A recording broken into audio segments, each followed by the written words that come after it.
नमस्ते जी सभी लोग। मैं भास्कर आप लोगों के साथ फिर से आज एक नया टॉपिक के साथ क्लास 12 मैथमेटिक्स का। ये टॉपिक है कॉम्पोजिशन ऑफ फंक्शन। ऐसा बात नहीं है कि क्लास 12 के लिए ही है। क्लास जो भी हो आप पढ़ सकते हैं, क्लास 11 की हो, क्लास 12 की हो या उससे बड़ा है, सभी के लिए ये कॉम्पोजिट फंक्शन वेरी इंपॉर्टेंट एक टॉपिक है। उसके बाद हम कोशिश करेंगे कि आज ही इसी टॉपिक में इन्वर्स फंक्शन को भी हम कंप्लीट करें। तो देखते ही कॉम्पोजिट फंक्शन के लिए मैंने क्या बोला है। सो कॉम्पोजिट फंक्शन क्या होता है? कॉम्पोजिट फंक्शन ऐसा एक फंक्शन होता है, सपोज दो फंक्शन की बात हो रहा है। जैसे अगर आपके पास दो इंटीजर्स है, एक है 1 और एक है 2, दोनों के बीच में क्या ऑपरेशन हो सकता है? हाँ, एडिशन हो सकता है, 1 + 2 हो सकता है। और क्या हो सकता है? 1 × 2 हो सकता है, मल्टीप्लीकेशन हो सकता है, 1/2 हो सकता है। ऐसा हो सकता है कि नहीं? हाँ। लेकिन दो फंक्शन जब आपस में मिलेगा तो उन दोनों के बीच में जो ऑपरेशन होगा उसको हम कॉम्पोजिशन बोल सकते हैं। दो फंक्शन का आपस में मिलना, ठीक है। तो ये होता है कॉम्पोजिशन। अभी बात ऐसा है कि suppose f is a function from a to b and g is an another function from b to c।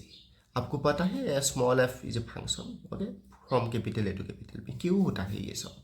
क्यों ये सब नोटेशन सबको पता है आई थिंक, क्योंकि फंक्शन मैंने पढ़ा के आया है। अगर नहीं देखा तो वीडियो एक बार देख लीजिए फंक्शन के लिए, ठीक है। So G is from B to C. Then अगर F is from A to B, B is from B, G is from B to C. अब देखिए domain of F is A and codomain of B is codomain of F is B, but domain of G is B. That means what is the domain of G? Domain of G is this is the domain of G and it is the codomain of F, ठीक है। So हम इसे draw किया। Suppose this is A and this is B and f is a function from a to b. Next, g is also a function. G is from this set b to the set capital C, okay। Set को सी से ही capital letter से ही denote करते हैं, ये हमें पता है। g is from b to c. Now what will be the composition of f and g? सो आप गौर कीजिए, हमें एक फंक्शन ऐसे मिलते हैं, देखिए एफ ने किसी एलिमेंट ए, कैपिटल ए के किसी एलिमेंट को बी में मैप किया है। उसी एलिमेंट को जी क्या कर सकते हैं? सी में मैप कर सकते हैं। सपोज अभी इसको मैंने थोड़ा जो जूम करके अब लिखेगा। सपोज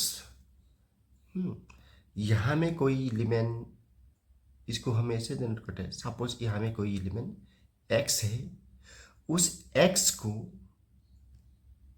ये जो फंक्शन f है वो f ऑफ x में कन्वर्ट करेगा, ठीक है। क्लियर से दिखाई दे रहा है कि नहीं? ठीक है, अच्छे से लिखेगा। उसको f ऑफ x में कन्वर्ट करेगा, ठीक है, x ने, ठीक है। और इसी f ऑफ x को g ने कहाँ में कन्वर्ट करेगा? ये वाला देखने वाला बात है। इसको कन्वर्ट करेगा g ऑफ, ये छोटा कर लेना होगा इसको, कलर को, नहीं तो नहीं देख पाएगा।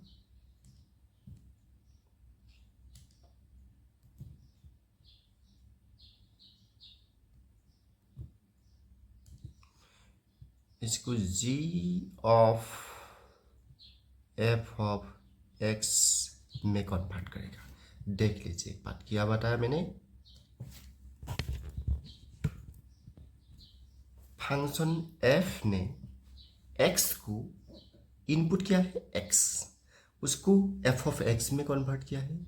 वही f ऑफ x को फंक्शन g ने जी ऑफ एक्स में कन्वर्ट किया है। कहाँ में कन्वर्ट किया है? जी ऑफ एफ ऑफ एक्स में कन्वर्ट किया है।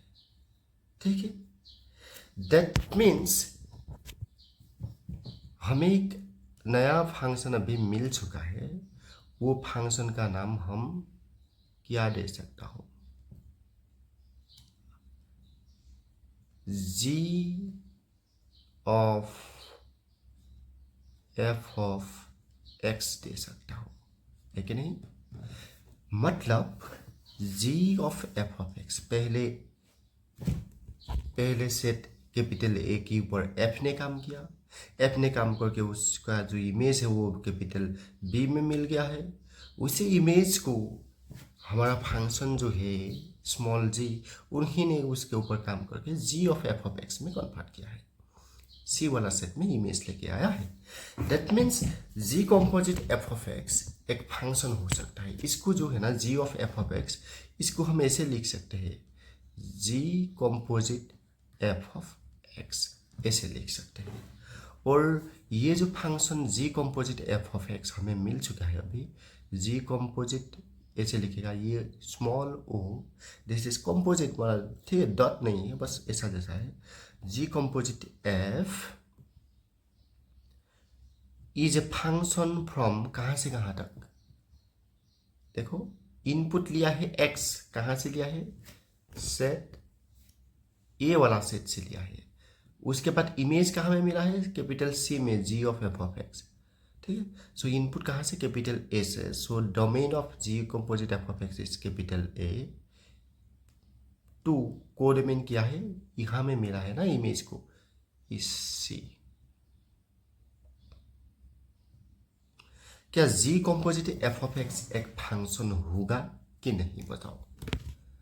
देखो, ये फंक्शन होगा कि नहीं डिसाइड करने के लिए हमें ये देखना है कि इसका जो डोमेन है उसका हर एक एलिमेंट के लिए क्या इमेज यहाँ में मिलेगा। हाँ, F of X, F is a function, so यहाँ के हर एक एलिमेंट के लिए इमेज यहाँ में सेट बी में मिलेगा। जी इज ऑल्सो फंक्शन, यहाँ में जो भी एलिमेंट है उसके लिए इमेज यहाँ में मिलेगा। एफ का जो इमेज होगा वो बीम सेट में होगा, और जी ने इस एफ ऑफ एक्स को यहाँ में इमेज फॉर्म करेगा ही एफ ऑफ एक्स का। That mean ultimately G composite F of X का इमेज यहाँ में होगा सी सेट में ए के हर एक एलिमेंट के लिए। ए में जो भी एलिमेंट है उसको एफ ऑफ एक्स, ए में जो भी एलिमेंट है उसको एफ के अंडर इमेज फॉर्म होगा बी में, क्योंकि जी भी एक फंक्शन है तो बी के लिए बी का भी हर एक एलिमेंट के लिए इमेज होना पड़ेगा। सो इस यहाँ जो इमेज एफ बनाएगा बी सेट में, उस इमेज का भी इमेज यहाँ में होगा सी सेट में। ठीक है, दैट मीन्स ए के हर एक एलिमेंट के लिए इमेज यहाँ में मिलेगा। That means G composite F is F of X. ठीक है, G composite F is from A to C, because domain is A and codomain is C. ठीक है, सो फंक्शन इसलिए होगा क्योंकि हर एक एलिमेंट के लिए इमेज यहाँ में मिलेगा। और देखो, यहाँ में कोई अलग अलग एलिमेंट का ये एफ इस फंक्शन है तो एफ यहाँ में और अलग अलग एलिमेंट का इमेज यहाँ में अलग अलग होगा। वो अलग अलग एलिमेंट का इमेज यहाँ में भी अलग अलग है क्योंकि जी भी एक फंक्शन है। क्योंकि एफ और जी दोनों एक फंक्शन है, G composite F of x हमेशा एक फंक्शन होगा। आप इसके बारे में थोड़ा सोचिए, यू थिंक अबाउट इट। ठीक है, मैंने क्यों बताया? अगर एफ और जी में से कोई एक फंक्शन नहीं है तो G composite F of x भी फंक्शन नहीं होगा। ठीक है, ये कॉम्पोजिट फंक्शन होने के लिए मैंने देखा बताया। अभी देखो, if F is a function from A to B, ठीक, G is a function from B to C, then अभी हम लिख सकते हैं we can define a function G composite F from A to C, from the domain of F to the codomain of G, A to C. So वो function ऐसे, ठीक है, हम डिफाइन कर सकते हो। उसी जी कॉम्पोजिट एफ फंक्शन को ही हम कॉम्पोजिशन ऑफ फंक्शन बोलते हैं, कॉम्पोजिट फंक्शन बोलते हैं। ठीक है, अभी कंपोजिट फंक्शन सीख लिया है, अभी हम इस फंक्शन में कुछ चेंजेस करेगा, उसके बाद आप देखिए क्या क्या हमें मिलेगा। इन्वर्स फंक्शन का डेफिनेशन इसी से हम लेके जाएगा, ठीक है। उसके लिए हम एक काम करेगा, ओके।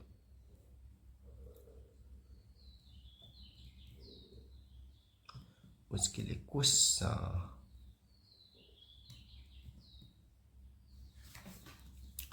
ये जो देखो, यहाँ में और एक बात नोटिस करने वाला बात है, ये सब बता देते हैं। ये एफ और जी दोनों में से अभी देखो, जी जो function this is not one, this is many one.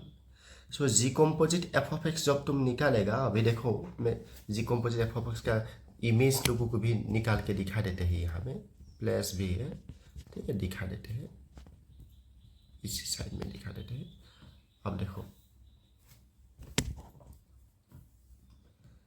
Ji composite F of A तुम्हें क्या मिलेगा, ये ऐसे होगा G of F of A, इसका मतलब ये होगा G of F of A means what is F of A, F of A is equal to 1, G of 1। इसी जी ऑफ 1 का वैल्यू तुम्हें क्या मिलेगा, G of 1 is equal to 1, 1 मिल चुका है। That means G composite F of A is equal to 1 मिलेगा। ऐसे ही G composite F of B is equal to में क्या मिलेगा, बी को एफ ने लेके गया है 2 में और जी ने 2 को लेके जाएगा 4 में। सो G composite F of B मिलेगा आपको 4, ठीक है। जी कॉम्पोजिट एफ ऑफ सी आपको मिलेगा, दिस विल बी, सी को इधर लेके गया है और नेक्स्ट इधर मिला है, वो भी 4 मिलेगा। सो ये हो गया जी कॉम्पोजिट एफ ऑफ एक्स का। ये ए बी एंड सी ये हो गया input, that means okay pre image. And देखो इमेज सेट मिल गया 1 4 1 एंड 4, ठीक है। ये जी कॉम्पोजिट एफ का मैंने वैल्यूज भी निकाल के आपको दिखाया है, फंक्शन एंड वैल्यूज निकाल के दिखाया है। सो अभी देखो ये एक एलिमेंट है बी और एक एलिमेंट है सी, यहां में देखिए एक एलिमेंट है बी और एक एलिमेंट है सी, बट दोनों का जो इमेज है सेम है। बी और सी अलग अलग एलिमेंट था, ठीक है। ये बी और ये सी, ठीक है।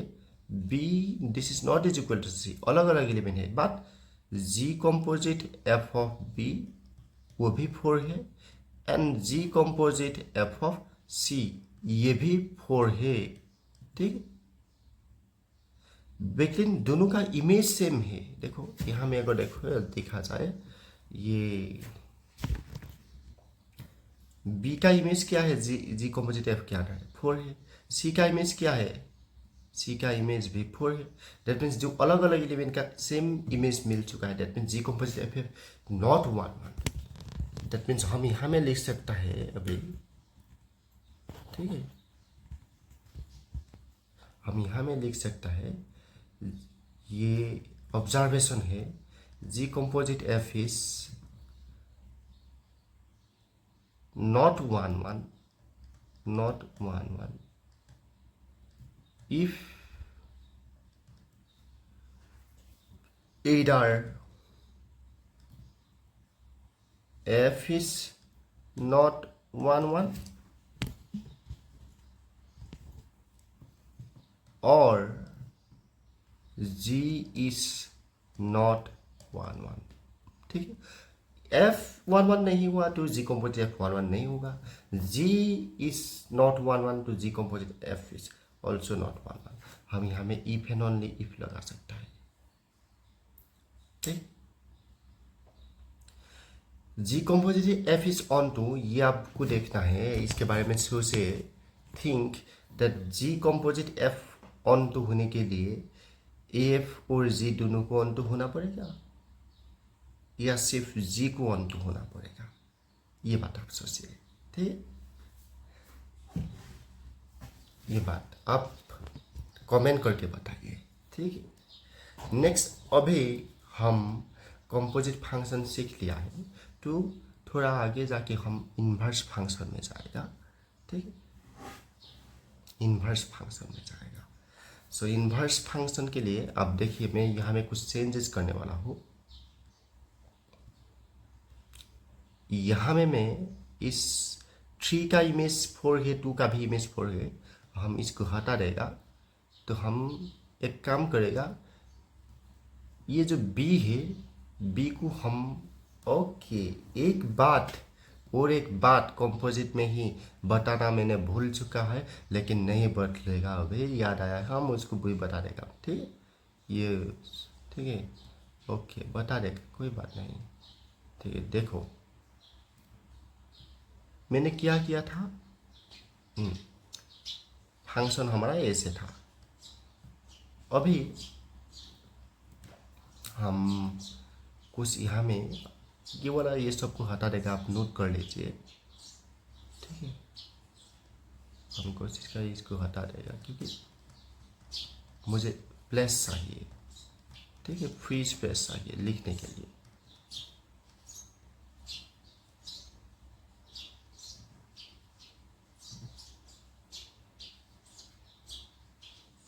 ठीक, और नीचे भी, हाँ, ये इतना होने से हो जाएगा। अब मुझे बताइए, क्या यहाँ में मैंने जैसे जी कंपोजिट एफ बनाया, क्या एफ कंपोजिट जी के बारे में आप क्या बता सकते हैं? F composite G, that means F composite G पहले जी काम करेगा, उसके बाद एफ काम करेगा। जी फंक्शन बी से सी में लेके गया है, और एफ क्या करेगा, जी इज फ्रॉम, यहाँ में देखो, G is from B to C, हाँ, और F is from A to B. क्या जी जो बी का इमेज बनाएगा वो तो सी में बनाएगा, जी जो बी का इमेज बनाएगा वो तो सी में बनाएगा। एफ देखो, एफ कंपोजिट जी होने के लिए, और एफ जो है ना वो ए से बी में जाएगा। एफ तो ऐसा नहीं कि सी से किसी और सेट में जा रहा है, अगर इसीलिए ये जी एफ कंपोजिट जी डिफाइन नहीं होगा, क्योंकि देखो एफ का जो डोमेन है दिस इज नॉट, सो हम यहाँ में अभी लिख सकते हैं, ये क्या लिख सकते हैं हम, F composite G is not define, not define always, always define, इस केस में तो डिफाइन नहीं होगा, इज नॉट डिफाइन। उसका रीजन भी लिखेगा हम, ठीक है, उसका रीजन भी लिखेगा,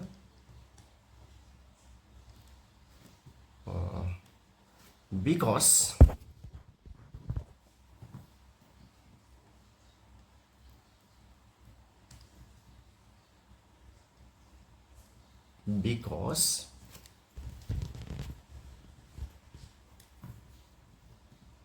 डोमेन ऑफ, देखो जी कंपोजिट एफ होने के लिए क्या होना था, जी कंपोजिट एफ होने के लिए क्या होना था, ये जो एफ का, okay, G composite F define होने के लिए ये जो एफ का कोडोमेन है, codomain of F is equal to domain of G होना चाहिए था। अब क्या होना चाहिए एफ कंपोजिट जी डिफाइन होने के लिए, codomain of G, codomain of G, codomain of G equal to domain of F होना चाहिए, लेकिन ये होता है क्या, codomain of G is domain of F है, ये देखिए, because codomain of G is not equal domain of A, that mean domain of F codomain of G है क्या, डोमेन ऑफ एफ क्या है, what is domain of F, domain of F is A is the domain of F, and code is the domain of F, F का जो domain है वो A है, this is not codomain of G, codomain of G C, ठीक है, because ये लिखेगा codomain of G is not is equal domain of F, because codomain of G what? Codomain of G is C and this is not equal to domain of F A. ठीक है, this is not equal. If codomain of G is equal to domain of F, then F composite G is also defined. ठीक है, वो दोनों equal होना पड़ेगा. That means